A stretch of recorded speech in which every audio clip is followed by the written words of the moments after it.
Emmanuel Macron, qui n'a pas d'enfant, qui n'a jamais été véritablement chef de famille, décide de priver une famille de citoyens français des moyens élémentaires de sa vie.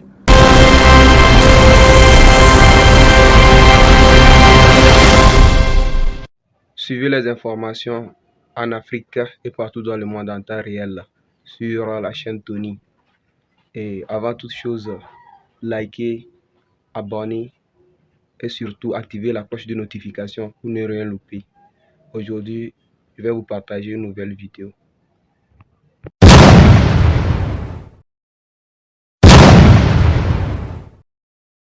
Emmanuel Macron, qui n'a pas d'enfant, qui n'a jamais été véritablement chef de famille, décide de priver une famille de citoyens français des moyens élémentaires de sa vie. Je ne dois pas avoir de quoi payer l'électricité et le gaz pour ma famille. Je ne dois pas avoir de quoi payer les crédits immobiliers que j'ai contactés pour acquérir des biens pour moi et ma famille. Je ne dois pas avoir les moyens pour payer le carburant, pour rouler. Je ne dois pas avoir de moyens pour payer de la nourriture. Je suis père d'une famille de 4 enfants. Africaines, Africains, je voudrais vous parler d'un élément brûlant de l'actualité.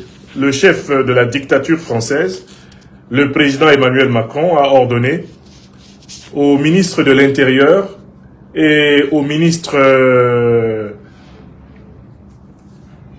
de l'Économie et des Finances, il leur a ordonné tout naturellement de procéder à un gel abusif de mes avoirs en terre de France.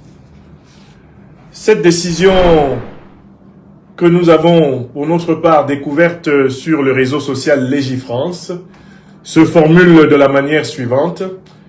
Je vous donne lecture de la décision telle qu'elle est formulée. Je vous donne lecture de la décision telle qu'elle est formulée. J'en ai publié une capture d'écran sur la plateforme Facebook. Voici comment la décision est formulée.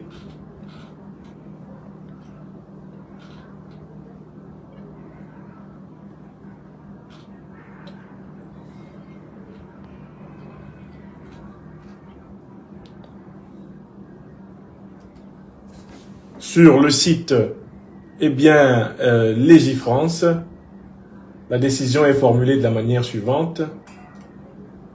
Voilà. Ministère de l'économie, des finances et de la souveraineté industrielle, énergétique et numérique. Arrêté du 10 février 2026 portant application des articles 562-2-1 du Code monétaire et financier.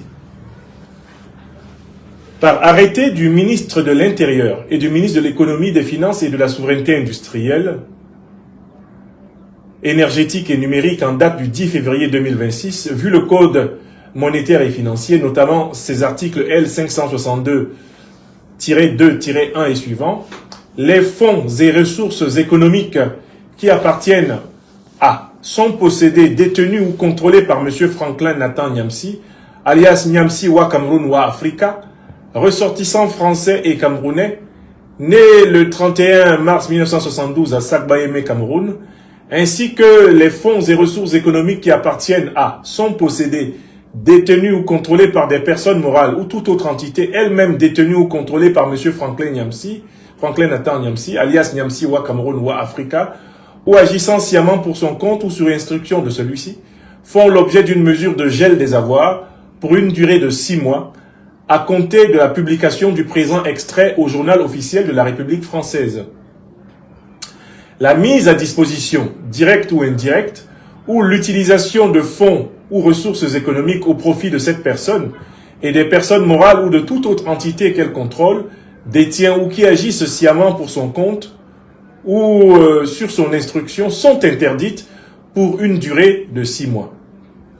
Le présent arrêté peut être contesté dans les 2 mois à compter de sa notification, par recours gracieux adressé au ministre de l'Intérieur, Direction des libertés publiques et des affaires juridiques, place Beauvau, 75 800 Paris, ou au ministre de l'économie, des finances et de la souveraineté industrielle, énergétique et numérique, 139 rue de Bercy, 75 572 Paris CEDEX 12, ou par recours contentieux auprès du tribunal administratif de Paris, 7 rue de Jouy, 75 181 Paris CEDEX 04. Eh bien, voilà une lecture rapide du texte de l'arrêté signé par les ministres de l'Intérieur et de l'Économie et des Finances de la France sous les ordres donc directs du Premier ministre français et du chef de l'exécutif français, le président de la République Emmanuel Macron. D'abord, quand j'ai eu connaissance de cette information, je me suis adressé au collectif d'avocats qui assure depuis plusieurs années ma défense.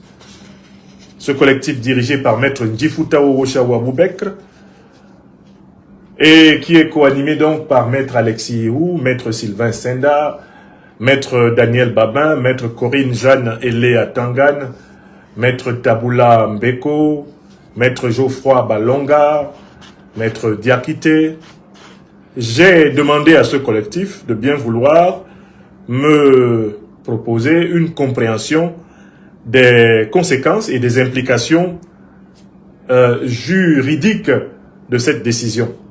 Et aussi de me donner, si possible, une analyse de la portée de cette décision au fin, tout naturellement, d'engager la procédure de défense. Je voudrais remercier Maître Corinne Jeanne Elea Tangan qui très rapidement nous a offert une première lecture générale de cette décision.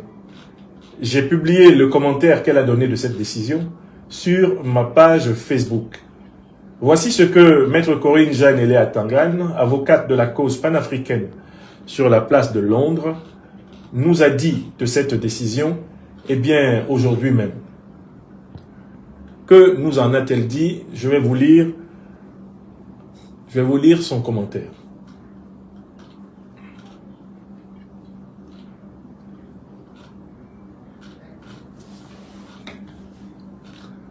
Je vais vous lire son commentaire qui est ici extrêmement intéressant parce que ce commentaire vous permet de mesurer l'ampleur de la forfaiture commise par Macron.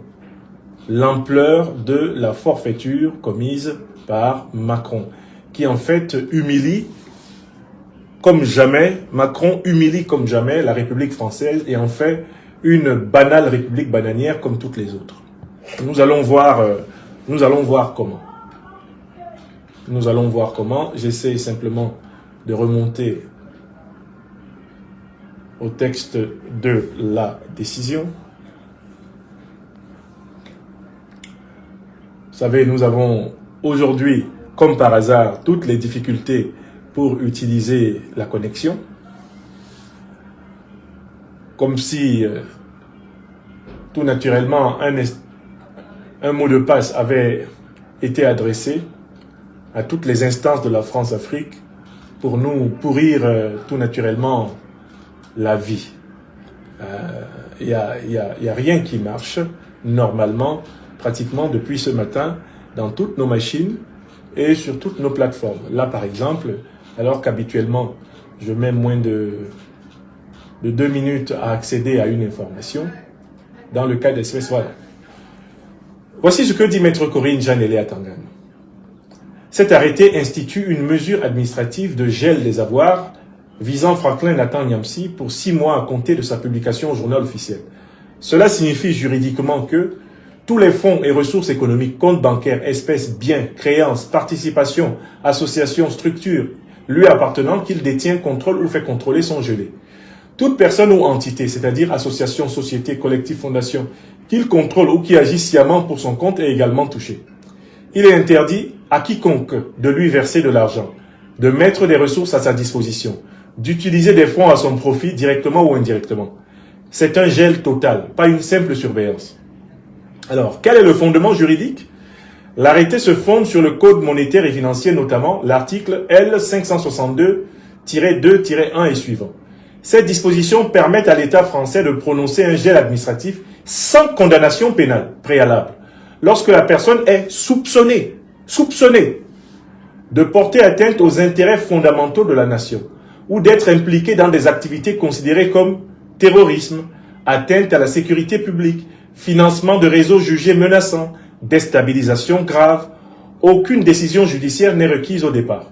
C'est une mesure préventive et exceptionnelle, prise par l'exécutif, prévue par la loi, signée par 2 ministres compétents, publiée au journal officiel, assortie de voies de recours. Alors, il y a ici atteinte aux libertés fondamentales, à savoir liberté d'expression, liberté d'association, droit de propriété, présomption d'innocence. Il y a absence de motivation publique ou détaillée. Aucun fait précis n'est exposé. Aucune infraction pénale n'est citée. Aucun juge n'a validé en amont. En droit administratif, cela ouvre un angle d'attaque sérieux. Nature politique, la mesure, nous dit Maître Corinne Jeanne et Léa Tangan. Soyons clairs, ce type de gel est rare et hautement politique. Il est utilisé contre des réseaux terroristes, des oligarques sous sanctions internationales ou des figures perçues comme hautement dérangeantes pour l'ordre public ou géopolitique. Le fait qu'il vise un intellectuel panafricaniste sans poursuite pénale annoncée sur une durée renouvelable suggère une logique de neutralisation par une simple régulation financière. Et Maître Corinne et Léa Tangan de conclure que cet arrêté lui donne vraiment envie de vomir. Maître Corinne Léa, avocate de l'Institut de l'Afrique des Libertés. Fin de citation. Vous avez compris ici ce que la défenseur de votre serviteur vous explique de la nature de la mesure qui a été prise. C'est en réalité une décision purement politique. C'est Emmanuel Macron, c'est le gouvernement français qui décide de régler leurs comptes avec Franklin Nyamsi. Dans la manière dont la décision est formulée, il n'y a pas de motivation. Il n'ose pas dire pourquoi il décide de geler tous les avoirs que je possède en France. Bien comprendre la décision, c'est comprendre que cela veut dire que toutes les personnes qui me sont proches, donc tous les membres de ma famille, se retrouvent dans une situation exactement similaire. Autrement dit, mon épouse, mes enfants mineurs et mes enfants majeurs se retrouvent dans une situation de gel de leur compte bancaire par la décision d'un seul type, un seul monsieur, Emmanuel Macron, assis au palais de l'Élysée. Si vous avez bien compris ce que dit ici, eh bien, Maître Corinne Jeanne et Léa Tangan, cela veut dire qu'Emmanuel Macron décide de priver une famille française de la moindre ressource pour pouvoir vivre au quotidien. Il s'agit en fait d'un embargo appliqué à une personne. Puisque la décision prévoit qu'il ne soit pas possible en France de recevoir des revenus, d'avoir des revenus.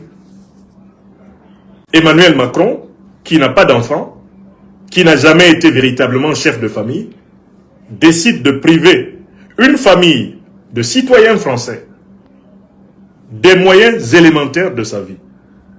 Je ne dois pas avoir de quoi payer l'électricité et le gaz pour ma famille. Je ne dois pas avoir de quoi payer les crédits immobiliers que j'ai contactés pour acquérir des biens pour moi et ma famille. Je ne dois pas avoir les moyens pour payer le carburant, pour rouler. Je ne dois pas avoir de moyens pour payer de la nourriture. Je suis père d'une famille de 4 enfants, dont 2 enfants mineurs de 13 ans et de 7 ans. Même pas 7 ans, 6 ans, bientôt 7 ans, le 26 mars 2026. Et je suis père de 2 enfants qui poursuivent des études supérieures, donc de 26 ans et de 24 ans. C'est cette famille-là qu'Emmanuel Macron prive des moyens élémentaires de sa vie. Et je rappelle que nous sommes au mois de février, un mois qui est réputé, qui est considéré d'ailleurs comme un mois de l'hiver dans les saisons météorologiques en France. En plein hiver, Macron m'empêche de pouvoir payer le chauffage, il m'empêche de pouvoir payer l'électricité, de pouvoir payer le gaz. Il m'empêche de pouvoir payer de la nourriture. Macron m'empêche de pouvoir acheter du carburant. Il m'empêche de pouvoir me payer un ticket de transport, de pouvoir circuler. Il m'empêche de pouvoir payer des médicaments. Si on est malade et qu'on doit acheter des médicaments, il m'empêche de pouvoir en avoir les moyens. Et il prend la décision d'interdire à qui que ce soit, eh bien, de m'aider à vivre avec les miens en France. C'est ça la décision. Très simplement expliqué, il s'agit là d'une véritable opération d'assassinat d'une famille. C'est le même type d'embargo qu'ils ont instrumentalisé la CEDEAO de mettre en place contre le Mali. C'est ça qu'ils m'appliquent individuellement. Vous vous souvenez de l'embargo du 9 janvier 2022 contre le Mali? L'ambition, c'était l'asphyxie financière totale du Mali. Vous vous souvenez? C'est cette logique de l'embargo-là. C'est ça qu'ils m'appliquent, mais à un niveau individuel. Pour le Mali, c'était à un niveau collectif. Mais là, ce que Macron fait, c'est qu'il m'applique la logique de l'embargo. Vous voyez ce que les États-Unis font à Cuba. Hein, ce que Israël fait au peuple palestinien. Ce que les États-Unis font contre l'Iran. Ce qu'ils font contre la Russie. Bon, c'est ça, par exemple, que Macron décide de faire contre moi, ma famille. Et quand on lit la décision qui a été publiée au journal officiel de la France, une décision humiliante, honteuse, une décision dont les Françaises et les Français devraient être absolument honteux, et il n'y a aucune motivation. C'est une décision sans motivation. D'autant plus qu'il n'y a pas un juge qui m'a convoqué pour m'accuser de quoi que ce soit. Je ne fais pas l'objet d'une procédure pénale permettant à M. Macron, sur la base d'une décision pénale, de dire que, vu qu'il a été établi que j'aurais fait ceci ou cela, alors, en conséquence, je suis privé de ceci ou cela, conformément à la loi. Ça, c'est une décision qui est prise par la seule volonté du prince, le prince Emmanuel Macron, qui dit, moi, Emmanuel Macron, je sanctionne, je punis, j'asphyxie Franklin Nyamsi et sa famille. Et je suis prêt à assumer le fait que lui et sa famille crèvent de maladie, le fait que lui et sa famille crèvent, eh bien, de faim ou de soif, qu'ils crèvent de froid, qu'ils se retrouvent éventuellement à la rue et qu'ils soient clochardisés. Moi, Emmanuel Macron, président de la République française, c'est ce que j'ai décidé. Voilà l'ampleur de la décision. C'est une tentative d'assassinat d'une famille, en bonne et due forme, par quelqu'un qui n'a pas fondé de famille. Il n'a pas d'enfant, Macron. S'il avait un enfant, il saurait ce que c'est que priver un père de famille des moyens de s'occuper de sa famille. Si j'étais, à la limite, un homme seul dans le monde, si je n'avais pas fondé de famille, on serait, Macron et moi, dans la situation de un individu qui n'a pas fondé de famille, qui prive un individu qui n'a pas fondé de famille des moyens de s'occuper de sa famille. Mais Macron n'a pas d'enfant.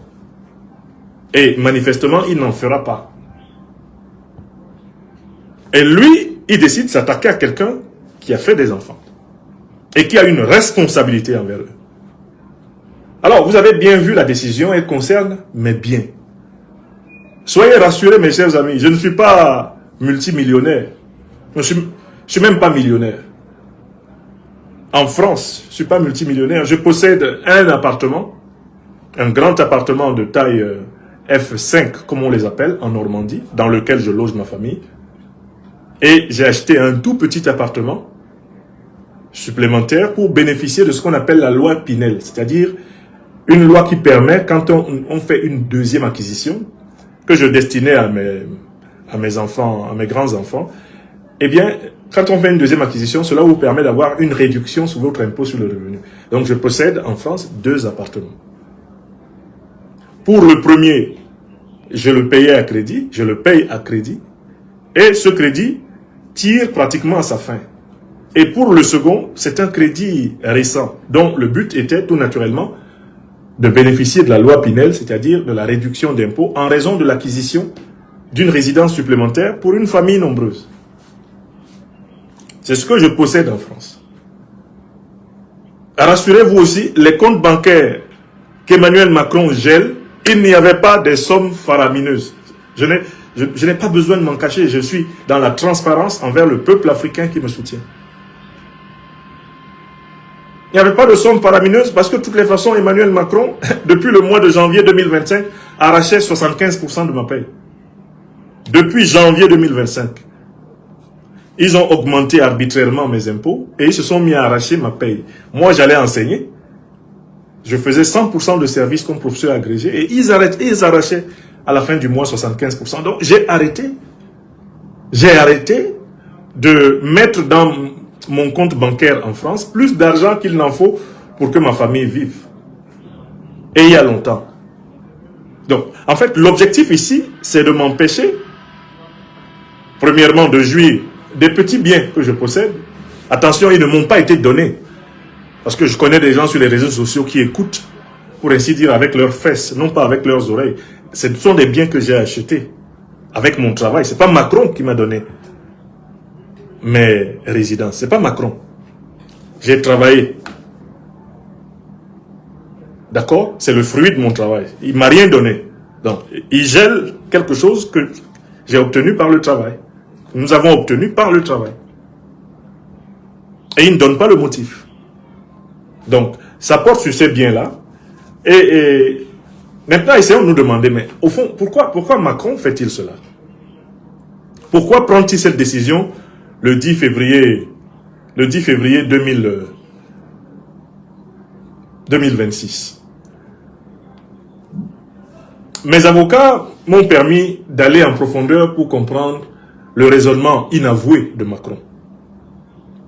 En fait, il faut lire l'article L562-2-1 du Code monétaire et financier issu de la loi numéro 2024, ça date de 2024, 850 du 25 juillet 2024, visant à prévenir les ingérences étrangères en France. C'est ça qu'il faut lire. Et voici la version en vigueur depuis le 27 juillet 2024.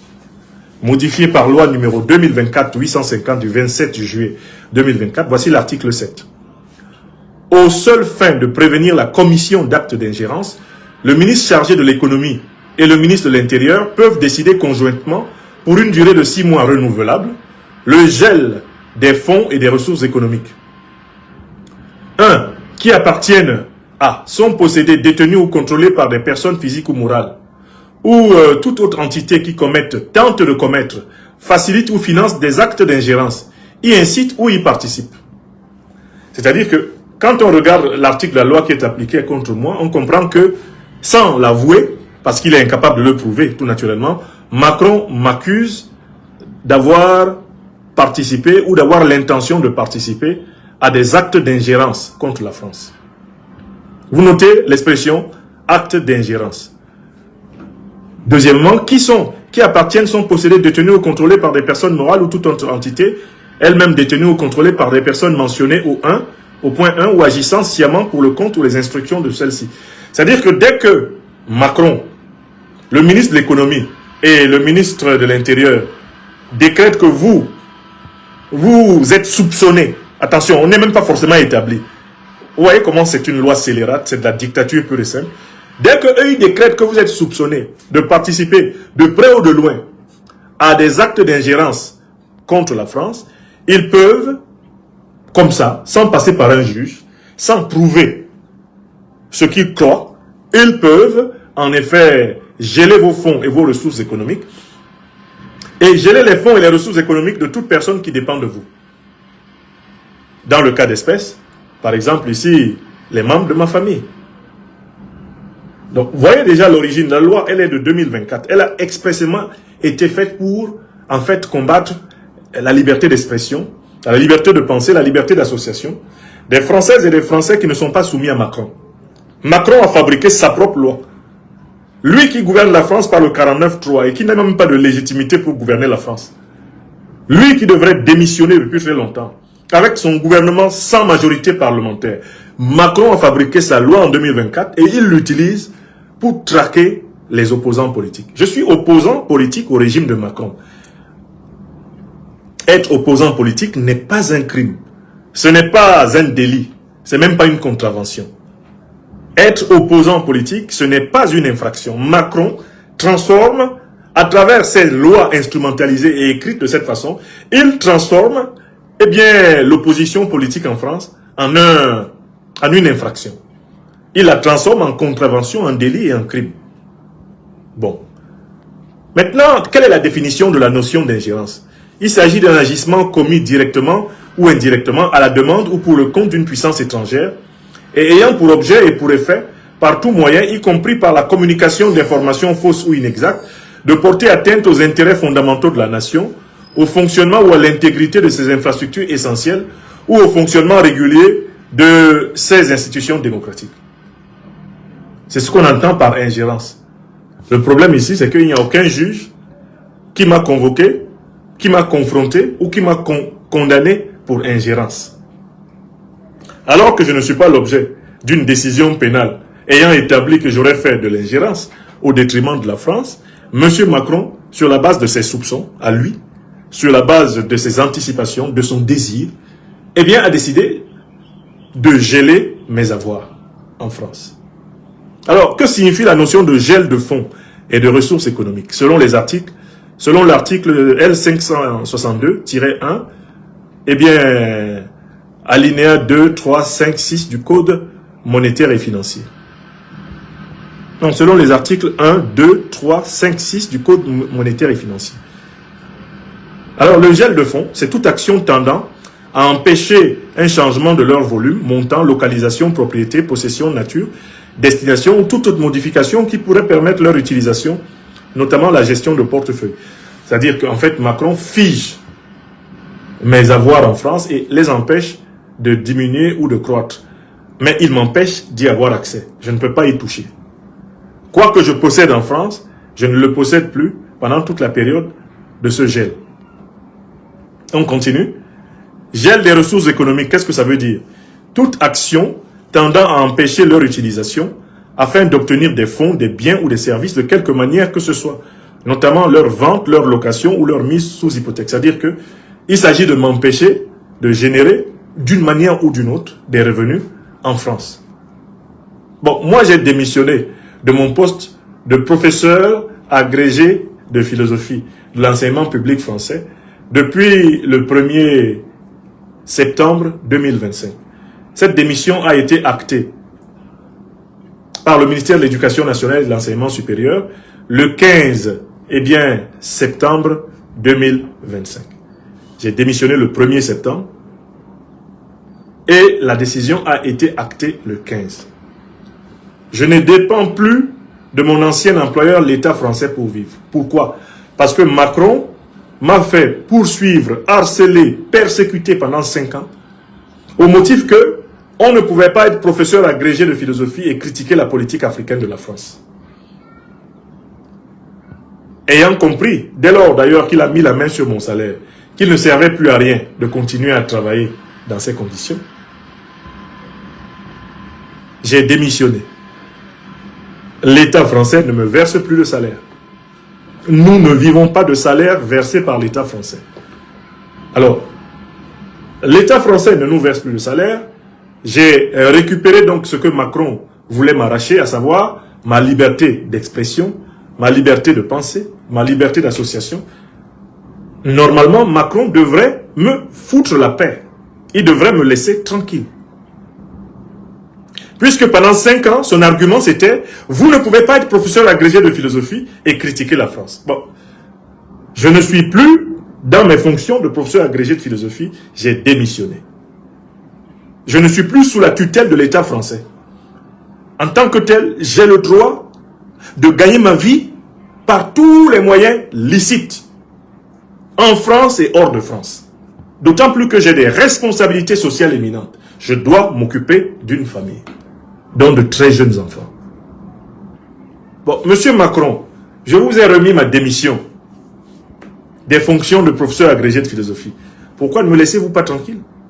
Je ne dépends plus de la fameuse feuille bleue du ministère de l'économie et des finances qui maintenant me harcèle.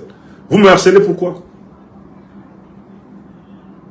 Pourquoi me courez-vous après alors que je ne prends plus votre paye de fonctionnaire? J'ai renoncé à ma paye de fonctionnaire pour que vous me laissiez continuer à écrire mes livres, vous me laissiez continuer à donner mes conférences, vous me laissiez m'exprimer comme je veux et répondre de mes propos. Si j'ai dit des choses que vous estimez diffamatoires, bon, mais portez-moi plainte. Allons au tribunal. Je dis que l'armée française doit être chassée complètement du sol africain. Je le dis avec preuve, parce que c'est une armée impérialiste, c'est une armée néocolonialiste, c'est une armée négrière. Je ne veux plus voir de soldats français sur le sol africain. Mes camarades et moi, nous avons créé l'Institut de l'Afrique des libertés pour ça. Pour que vous dégagiez ces soldats néocolonialistes. Et c'est vrai de tous les soldats impérialistes issus des pays de l'OTAN. En Afrique, nous ne voulons plus voir un seul bidas issu des pays de l'OTAN sur notre sol. Et c'est un combat que je mène mais depuis mes 20 ans. C'est un engagement qui date de la période de mes études à l'université de Yaoundé au Cameroun. Regardez les livres que j'ai écrits. Je n'ai pas attendu le renouveau des relations russo-africaines pour dire que l'armée française doit quitter notre sol. Je continue à dire que la monnaie néocolonialiste de la France, le franc CFA, doit être aboli. Parce que cette monnaie, c'est du vol. Le franc CFA, c'est du vol. Monsieur Macron, en tant que président de la République française, chef de l'exécutif, vous êtes donc le patron du ministre de l'économie et des finances, vous êtes le patron de la Banque de France. Sachez que la Banque de France vole aux Africains à travers le CFA. Cette monnaie, c'est de l'escroquerie, c'est de l'arnaque et c'est du vol. Et je ne suis pas le premier à l'avoir dit. D'autres Françaises et Français, de toutes les couleurs, l'ont dit. Il ne leur a pas valu, pour autant, de l'avoir dit, le gel de tous leurs avoirs. Il y a même un Français qui a été combien de fois élu président de la République française, qui l'a dit. Et qui a dit que l'argent que nous avons en France est essentiellement constitué mais de l'exploitation de l'Afrique depuis des siècles. Vous connaissez bien ce Français qui l'a dit. Ou vous ne le connaissez pas, M. Macron?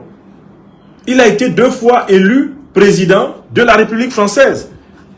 Il faut peut-être qu'on lui donne la parole. Parce que, en fait, dans cette histoire, on peut vouloir donner l'impression que j'ai dit quelque chose qu'on ne savait pas. Qu'est-ce que j'ai dit qu'on ne sache? Monsieur Chirac, d'où vient l'argent que nous avons en France? Chirac, l'argent que nous avons en France, l'argent de l'Afrique, Chirac, l'argent de l'Afrique, l'argent, voilà. Monsieur Chirac, vous êtes là? Venez là. D'où vient l'argent que nous avons en France? Chirac, on ne lui a pas gelé ses comptes. Alors qu'on en avait toutes les raisons d'ailleurs, puisque il prenait des sous, il arrachait des sous aux dirigeants africains. C'était un maître chanteur, Chirac. Hein? Et il demandait de l'argent à Laurent Gbagbo, qu'il a révélé. Hein? Monsieur Chirac, venez là. Il faut peut-être qu'on sache d'où vient l'argent que nous avons en France. Quand c'est moi qui le dis, on me fait un gel, on crie sur tous les toits. Quand c'est vous qui le dites, on ne gèle pas vos comptes. Qu'est-ce que j'ai dit d'extraordinaire dans cette affaire? Je n'ai dit que la stricte vérité. Monsieur Chirac, oui, d'où vient l'argent? D'où vient l'argent que nous avons en France? Revenez, sortez de votre tombe, venez parler, qu'on gèle aussi vos comptes ou ceux de vos proches. D'où vient l'argent que nous avons en France? Alors c'est particulièrement là, je continue. Donc Macron s'intéresse à mon argent, alors que moi, je ne m'intéresse plus à l'argent public de l'État français qui était mon employeur. De 2003 à 2025, j'ai été professeur agrégé de l'éducation nationale française. J'étais payé tous les mois. J'ai renoncé à ce salaire. Je ne vis que de mes droits d'auteur. Je vis essentiellement maintenant de mon travail de consultant, d'analyste politique. Je vis de mon travail de professeur invité sur le plan international.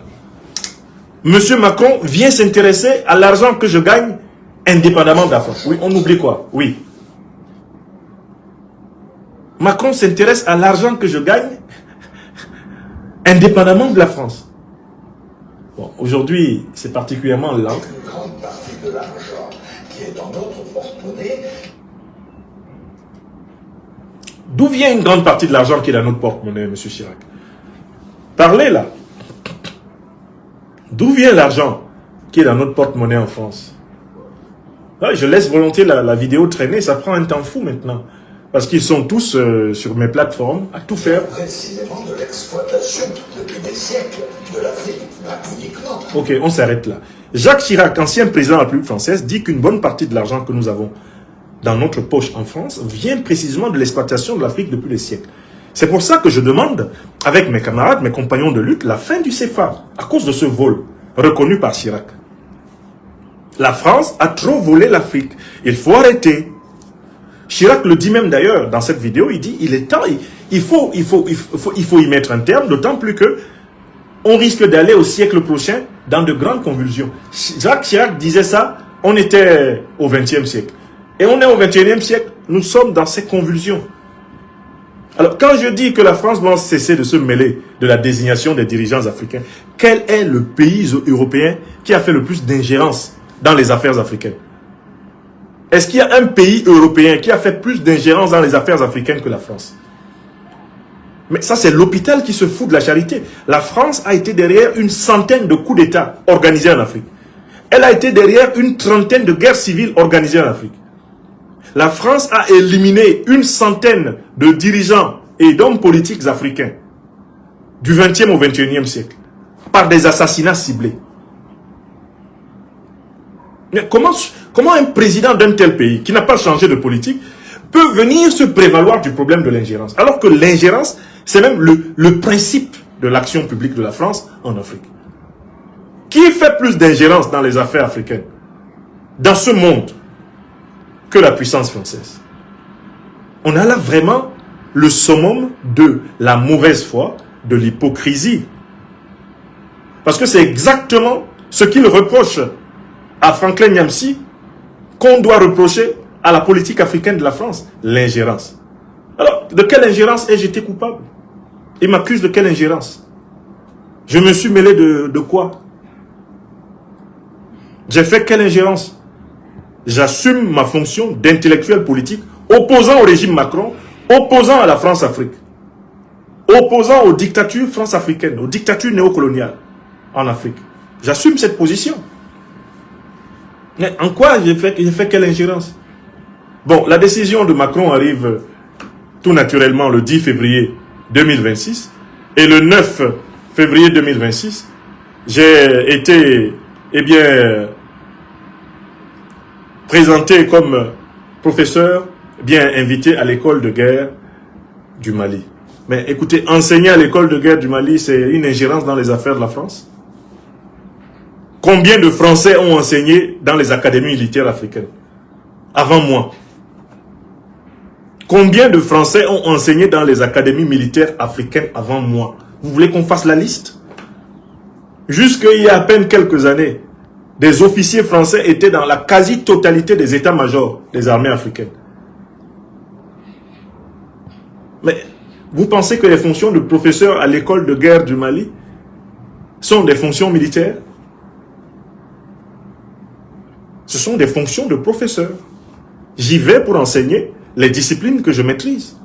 Les sciences humaines, dont je suis docteur de l'université de Lille 3. Titre doctoral que Macron ne possède pas.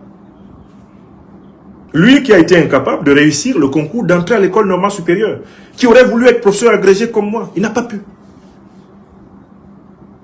Ce sont mes compétences que les autorités maliennes ont accepté, décidé de mettre en valeur dans la formation de leurs officiers supérieurs. Il n'y a là rien d'extraordinaire. C'est ce que fait n'importe quel État qui veut assurer la meilleure formation à ses officiers supérieurs. Il fait venir quelques-uns des meilleurs spécialistes de toutes les disciplines de l'université. Et tout ce monde-là participe, chacun, à partir de son domaine de spécialité, à la formation de l'élite militaire. Mais allez regarder les titres des professeurs qui interviennent, par exemple à Saint-Cyr. Est-ce qu'il n'y a pas d'étrangers qui interviennent à Saint-Cyr? Allez regarder l'académie militaire de West Point aux États-Unis. Est-ce qu'il n'y a pas d'étrangers qui y sont invités? Est-ce qu'il n'y a pas de gens issus des sciences humaines qui y sont invités? Et puis de toutes les façons, en quoi ça concerne Macron? Je ne suis plus fonctionnaire de l'État français. Un citoyen français n'a-t-il pas le droit d'enseigner dans une académie militaire étrangère? C'est interdit? Où est la loi qui interdit ça? Il va bientôt l'écrire aussi.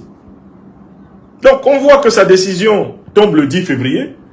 Le 9 février, je suis annoncé, eh bien, comme membre de l'équipe pédagogique de l'école de guerre du Mali.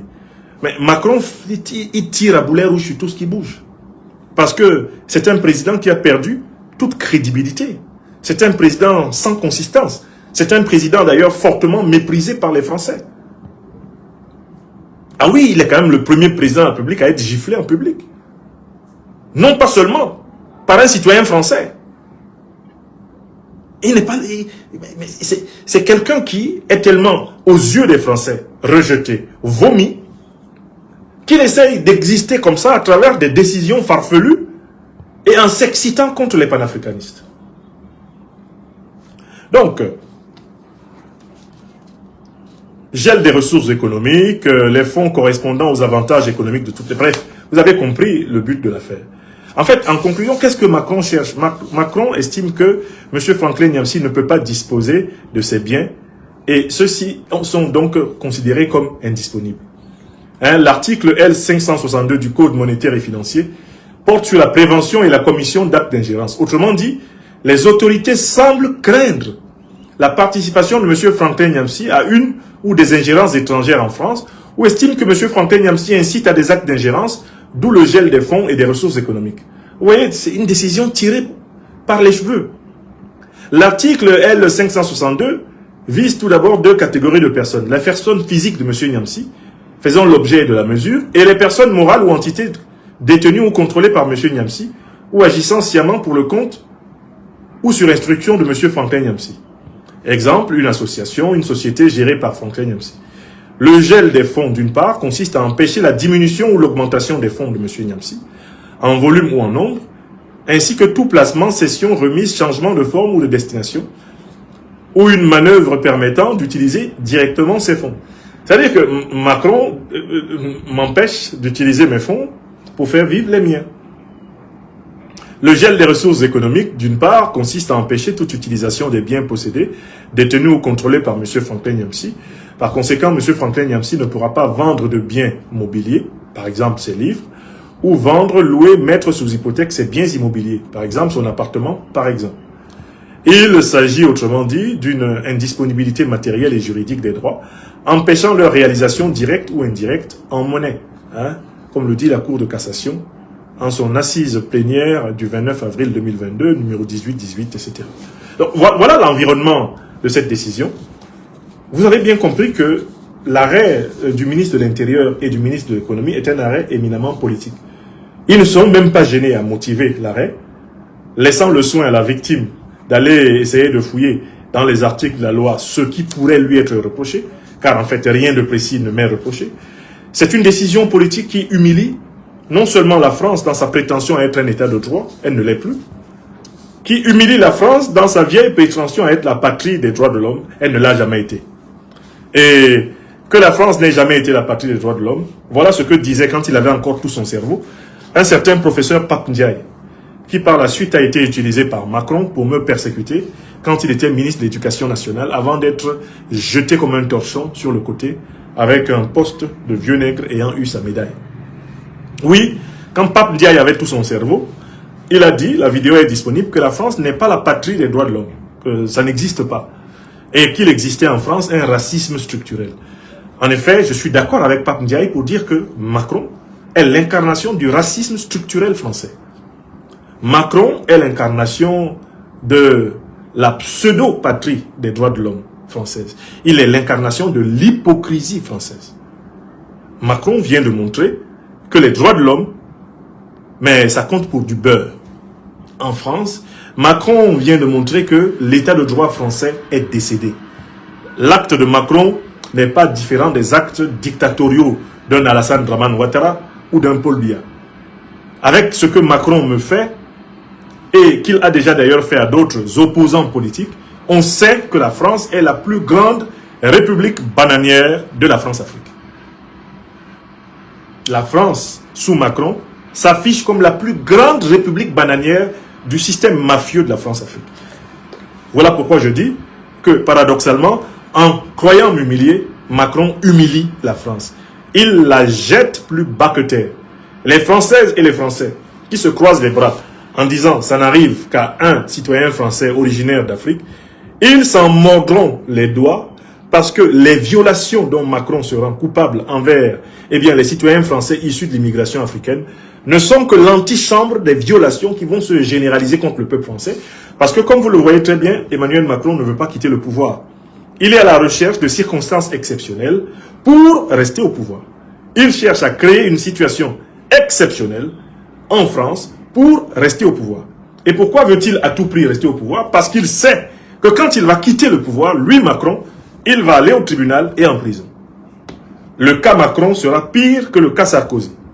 Car les casseroles qu'il traîne dans plusieurs domaines de l'action publique française vont permettre l'ouverture de procès pertinents et fondés contre lui, Macron. Et Macron se retrouvera comme Nicolas Paul Sarkozy, mais encore pour plus longtemps derrière les barreaux.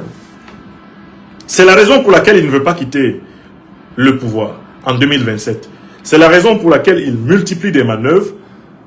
Il essaye par exemple de précipiter la France dans une guerre avec la Russie pour y trouver une argutie, y trouver un alibi lui permettant de se maintenir en guise de situation exceptionnelle au pouvoir en France.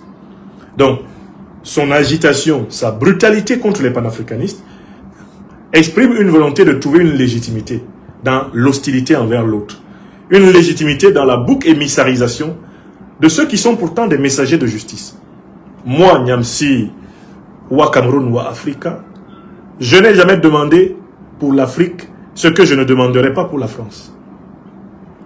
Je demande que l'Afrique soit débarrassée de l'occupation militaire de l'armée néocolonialiste française, des armées néocolonialistes occidentales et impérialistes occidentales.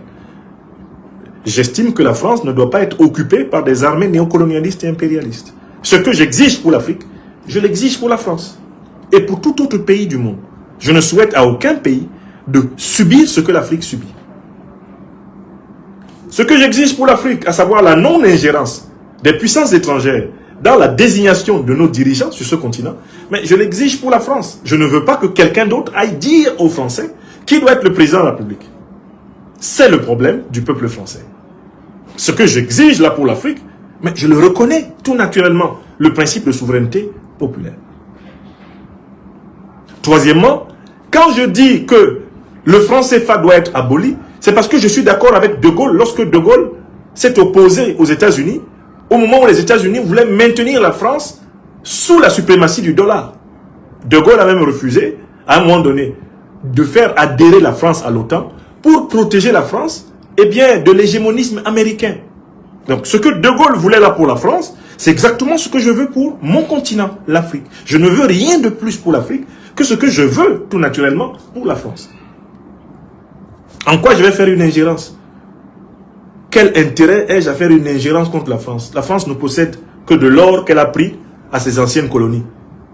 Les richesses qui composent la France sont essentiellement, c'est Chirac qui l'a reconnu, et nous savons que c'est vrai, des richesses issues de ses anciennes colonies. Moi, je suis africain de naissance. Je suis citoyen sahélien d'adoption.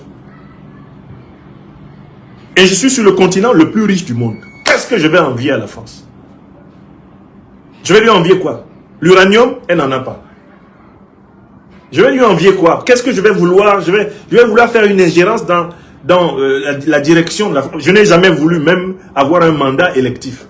Je suis devenu citoyen français en 2002. Je n'ai jamais postulé à un mandat électif. Je fus membre du Parti socialiste français. J'ai refusé de participer, même à une simple assemblée municipale. J'ai refusé. Parce que j'ai toujours su que je serais plus utile pour l'Afrique, le moment venu. Donc, en quoi je fais ingérence de quoi? Qu'est-ce que je veux? Je vais chercher quoi en France?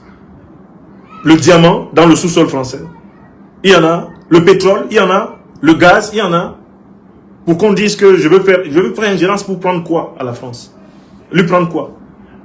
Nous nous battons en tant qu'Africains pour que notre peuple, le peuple africain, soit souverain sur ses richesses. C'est tout. Nous nous battons pour que quand vous nous voyez passer, vous disiez, voilà, ce sont des hommes. Au minimum, que vous disiez, ce sont des hommes comme nous. Nous nous battons pour cela et nous ne voulons pas transmettre une civilisation de la vassalité, une civilisation de la servitude à nos enfants, à nos petits-enfants, à nos arrière-petits-enfants, aux générations futures. Nous, on a dit, c'est terminé. La France commandante en Afrique, c'est terminé. C'est ce qu'on a dit. Et dans ma langue bassa, on dit même port meyene. Je parle et je m'assois dessus. Voilà ce que ma génération a dit. Quand Biya sera dégagé du pouvoir au Cameroun ou son régime, quand Ouattara sera dégagé du pouvoir en Côte d'Ivoire ou son régime, sachez que vous allez dégager. Tous les néocolonialistes français seront dégagés. Vous n'aurez plus de troupes dans ces pays-là. Quand les véritables révolutionnaires sénégalais seront au pouvoir, vous allez dégager du Sénégal. Vous n'aurez plus de troupes au Sénégal. Vous n'aurez plus d'espions, vous n'aurez plus de sociétés militaires privées au Sénégal. Vous n'allez plus contrôler les banques sénégalaises bientôt. Les banques ivoiriennes, là, vous allez tous être dégagés. Parce que les Africains ne contrôlent pas vos banques. Est-ce que vous comprenez ça? Les Africains ne contrôlent pas les banques françaises. Les Français ne doivent pas contrôler les banques africaines. La France aux Français, je suis d'accord avec Marine Le Pen, l'Afrique aux Africains. Je suis d'accord aussi avec elle, si elle est d'accord avec ça. Donald Trump dit, l'Amérique aux Américains, make America great again. Nous disons, ça tombe bien. L'Afrique aux Africains, make Africa great again. Vraiment, nous sommes dans le kiff-kiff, dans la réciprocité. Macron, qu'est-ce qu'il me veut? Alors, il m'en veut parce que je suis une pièce maîtresse de l'éveil africain. Mais être une pièce maîtresse de l'éveil des citoyens du continent africain n'est pas une infraction. Donc, je récuse toutes les accusations qui sont formulées. Ce sont des accusations farfelues, arbitraires. Et Emmanuel Macron continue, pour ainsi dire, sa diagonale du fou contre les panafricanistes. Et il va perdre ce duel. Vous pensez que les menus biens que nous possédons, en France, vous allez les confisquer. Mais comparez les biens que je possède en France aux biens que vous possédez en Afrique. Et sachez que la réciprocité va vous être strictement appliquée. Vous avez juste vu la couleur de la réciprocité au Niger. Vous allez la voir partout. On va faire une péréquation, on va voir si les Africains possèdent plus de biens en France que les Français en Afrique. On va voir. C'est vous qui avez partout Orange, Bouygues, Bolloré, Total. C'est vous qui êtes partout en train comme des sangsues de vous nourrir du sang, de la sueur et des larmes de l'Afrique. Et c'est vous qui maltraitez les Africains qui vous appellent simplement à un peu de justice, à une plus grande justice, à de l'équité. On vous appelle simplement à vouloir que, pour nous Africains, soit valable ce qui est valable pour vous. Vous ne voulez pas. Vous voulez conserver un statut exceptionnel. Je pille et je gronde. Je pille et je brime. Je pille et je blâme. Je pille et je réprimande. Je pille et je domine.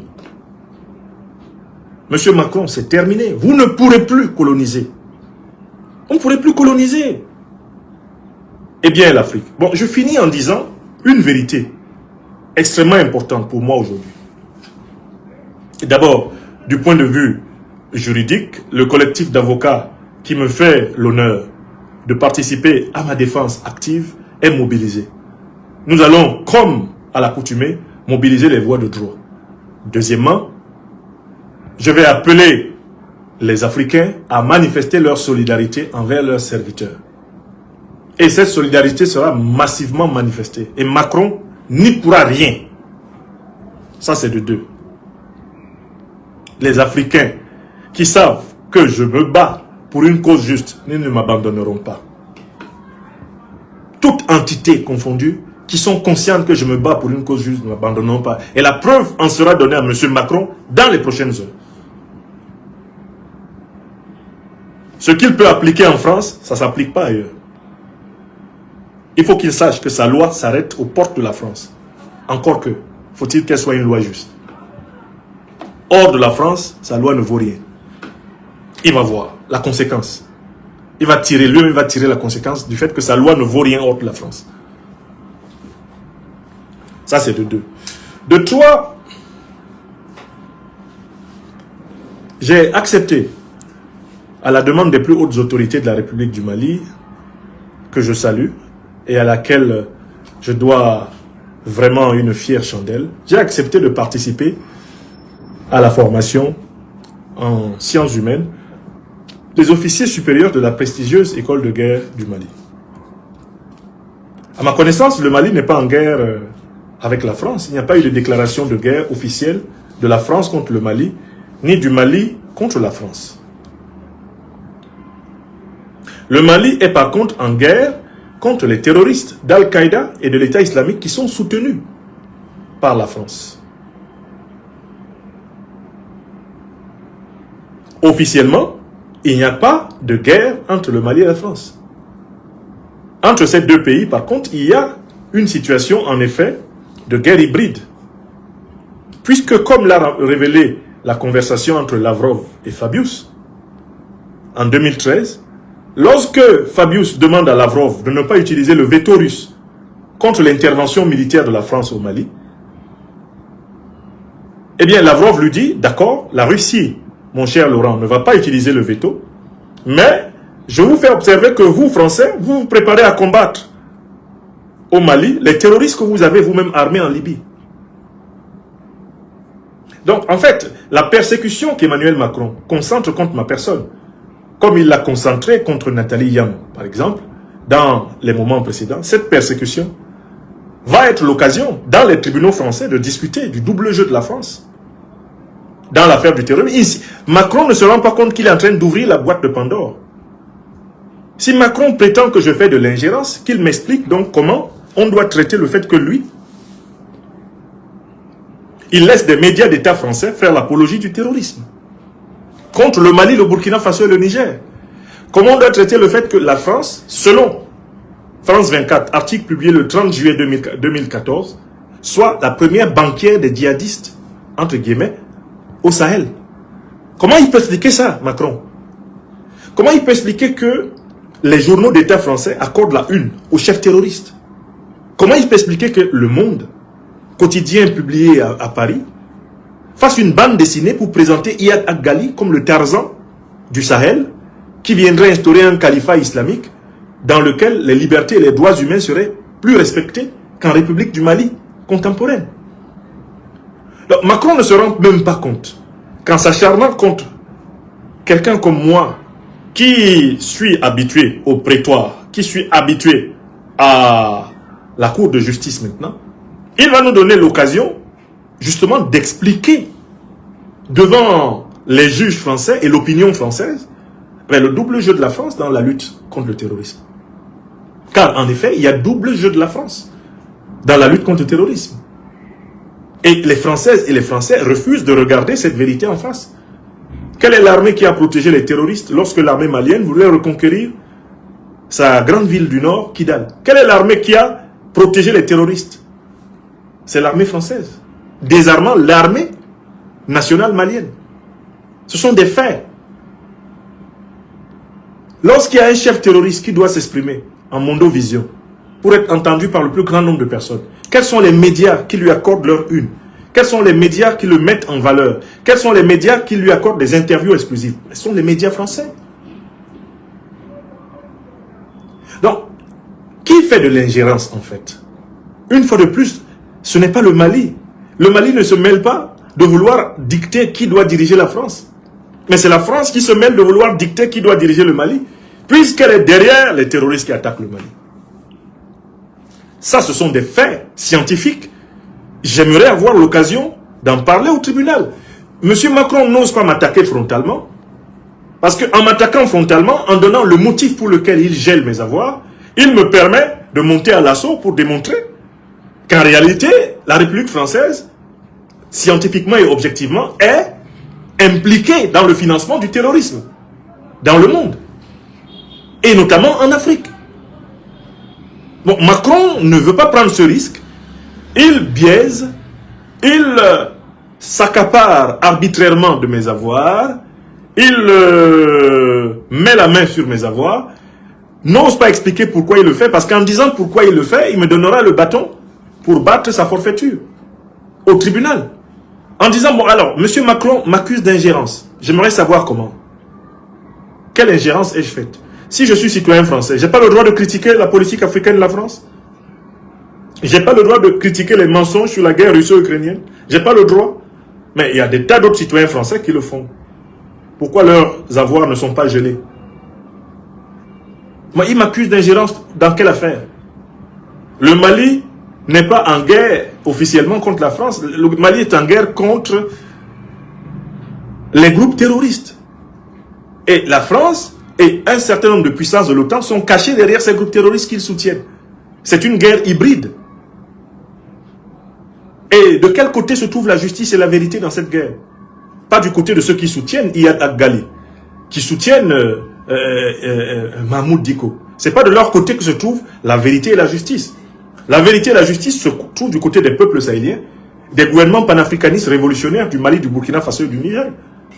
Ce n'est pas parce qu'on est citoyen français qu'on ne doit pas reconnaître la vérité. Quand c'est vrai, c'est vrai. La vérité n'a pas de nationalité.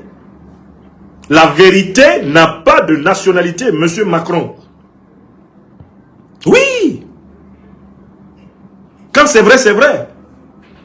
Vous prenez plus de 200 millions d'euros, vous les donnez, soi-disant pour libérer des otages, que vous avez en même temps pourtant livrés au groupe terroriste. Vous pensez qu'on ne va pas voir l'arnaque, qu'on ne va pas la dénoncer? On ne va pas voir l'arnaque, on ne va pas la dénoncer? Alors, soutenir aujourd'hui le Mali dans sa lutte contre le terrorisme, c'est ce que devrait faire n'importe quel noble citoyen du monde. Que vous soyez français, américain, que vous soyez camerounais, anglais, britannique, si vous avez un cœur noble, si vous êtes amoureux de la vérité et de la justice, vous allez soutenir le Mali. Oui! Dans sa lutte contre le terrorisme. Car le terrorisme n'est rien d'autre que le mercenariat de l'impérialisme occidental. Toute Française, tout Français normalement constitué doivent dénoncer le jeu trouble de la puissance française, des puissances européennes, des puissances occidentales et moyen-orientales dans la propagation du terrorisme dans le monde. Vous ne pouvez pas d'un côté être ceux qui avaient créé, financé, armé, ceux qui médiatisent les groupes terroristes, et de l'autre côté prétendre que ceux qui résistent contre votre duplicité font de l'ingérence. Le Mali fait de l'ingérence dans quoi? À moins que, en fait, vous continuez à penser que le Mali vous appartient. Et que quand le Mali, eh bien, appointe un philosophe panafricaniste, spécialiste des sciences humaines, docteur de l'université, pour participer à la formation de ses officiers, il fait ingérence. L'école de guerre du Mali, elle vous appartient? Est-ce qu'elle vous appartient? C'est chez vous? Il y a ingérence dans quoi? On s'est mêlé dans quoi? Donc, écoutez, notre détermination est celle-là. Nous allons faire face à cette nouvelle forfaiture de M. Macron en procédant à, bien sûr, un recours contentieux devant le tribunal administratif de Paris. Ça, on doit le faire pour l'histoire, et notamment pour avoir l'occasion de dire des vérités qui seront archivées et qui permettront l'éducation des nouvelles générations françaises et africaines contre la forfaiture de la France-Afrique. Ça, nous allons le faire. De deux, votre serviteur va redoubler d'ardeur dans le ministère de la distribution des pains spirituels à la liberté des Africains. De trois, j'ai une responsabilité infinie envers ma famille. Je ne céderai pas d'un seul pouce sur les droits à la sécurité, à la dignité, les droits à la liberté des miens. Et je prendrai toutes les dispositions pour que les miens soient à l'abri de cette méchanceté de M. Macron. Je prendrai toutes ces dispositions et je continuerai à les prendre. D'ailleurs, au mois de mai, le 7 mai, un procès m'oppose à M. Sylvain Ité, un autre envoyé de M. Macron, qui prétend que je l'ai diffamé. Mais nous serons là, nous ferons face. Parce que nous avons une grande diaspora africaine de France que nous ne pouvons pas abandonner à l'arbitraire de la Macronie. Nous ne pouvons pas l'abandonner. Nous ne pouvons pas, pour ainsi dire, raser les murs alors que nous n'avons pas commis d'infraction. Je n'ai pas commis d'infraction. Donc, je vais m'occuper de ma famille. Il est hors de question que je la laisse à la merci des caprices du tyran en chef de la France-Afrique, Emmanuel Macron, car c'est ce qu'il est. C'est un dictateur. La France est une dictature. C'est pas autre chose aujourd'hui, la France. C'est ce qu'elle est. Elle est même le modèle parfait de la dictature france-africaine. J'ai souvent parlé de la ressemblance entre l'antécédent et l'image. Mais là, c'est l'image qui... C'est l'antécédent même qui domine l'image. C'est-à-dire que toute la hideur des dictatures africaines que nous avons connues est de retour à Paris. Par un effet de boomerang incroyable, Emmanuel Macron est le président français qui aura affiché de la manière la plus grossière les actes dictatoriaux les plus abjects que nous connaissons dans les dictatures africaines. Par ailleurs imposés aux peuples africains par le colonialisme et le néocolonialisme français. Donc la vérité est celle-là. Votre serviteur est déterminé. Votre serviteur reste droit dans ses bottes. J'ai la conviction que si M. Macron, personnellement, se met à me persécuter, c'est parce qu'il me reconnaît paradoxalement comme le plus grand opposant à la dictature mafieuse de la France-Afrique en France aujourd'hui. Oui, il me reconnaît comme le plus grand opposant à la dictature mafieuse de la France-Afrique en France aujourd'hui. Je prends cette persécution que je n'ai point demandée et que je ne souhaite pas voir continuer, je la prends quand même comme la preuve de la pertinence, de la profondeur et de la densité de notre combat. Je tiens à remercier toutes celles et ceux qui, à travers le monde, à travers d'abord le Mali, ma terre adoptive du Mali, d'où je vous parle ce soir, à travers le Sahel, à travers l'Afrique, les diasporas africaines d'Amérique, d'Europe et d'Asie, les diasporas africaines des îles des océans Atlantiques et Indiens, restent comme moi droits dans leurs bottes. Nous allons donner à Macron une nouvelle leçon de solidarité africaine. Nous allons lui montrer que sa loi, certes, peut s'appliquer dans le territoire de France, mais pas en dehors. Et que bientôt, il ne sera plus président français. Et que la loi se retournera à ce moment-là contre lui. Il aura l'occasion de voir s'appliquer un principe élémentaire de la nature qui s'appelle la loi d'action-réaction, que mes ancêtres Bassa Bantou appellent Temnigné, retour à l'envoyeur. Le retour à l'envoyeur pour Macron sera spectaculaire. Souvenez-vous de ces choses que nous disons maintenant. Pour le moment, nous sommes dans le creux de la vague, nous nous battons. Tous mes remerciements aux plus hautes autorités de la République du Mali, aux plus hautes autorités de la Confédération de l'Alliance des États du Sahel, pour leur soutien indéfectible. D'ailleurs, qui s'est traduit, on l'a vu par le communiqué que les ministres de la Justice du Mali, du Burkina Faso et du Niger ont publié au mois de septembre 2025. Dans ce communiqué, qui était un acte de solidarité affiché envers les activistes, les militants, les intellectuels panafricanistes, ces trois pays nous ont montré que l'espérance d'une Afrique libérée de la tutelle du néocolonialisme et de l'impérialisme, eh bien, elle est vivante ici. C'est un combat qui s'impose. C'est un combat qui vaut la peine.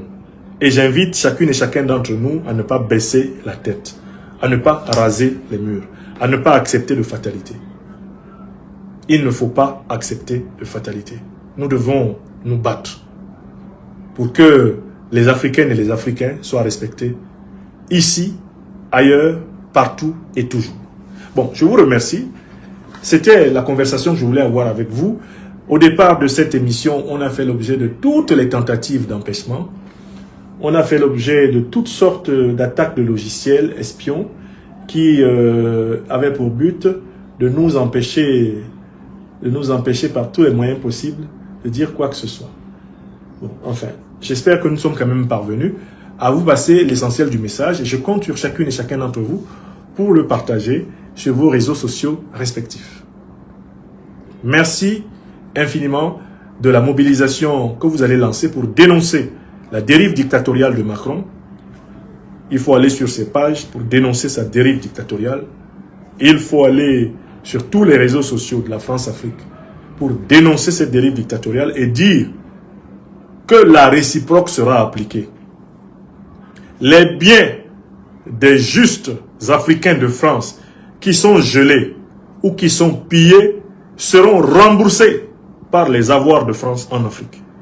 Une deuxième fois, les biens des justes Africains de France qui sont gelés, qui sont volés, qui sont pillés, seront remboursés sur les biens de la France en Afrique.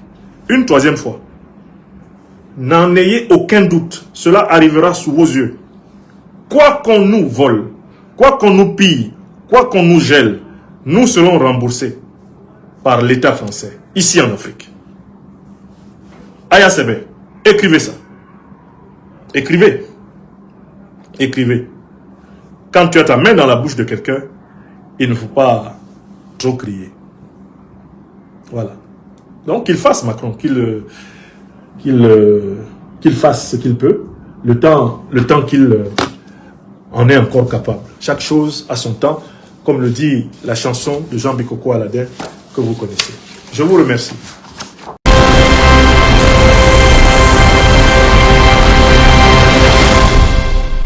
Ok, je pense que nous sommes arrivés à la fin de notre vidéo. C'était votre gars Tony. Et surtout, essayez de liker et d'abonnez-vous.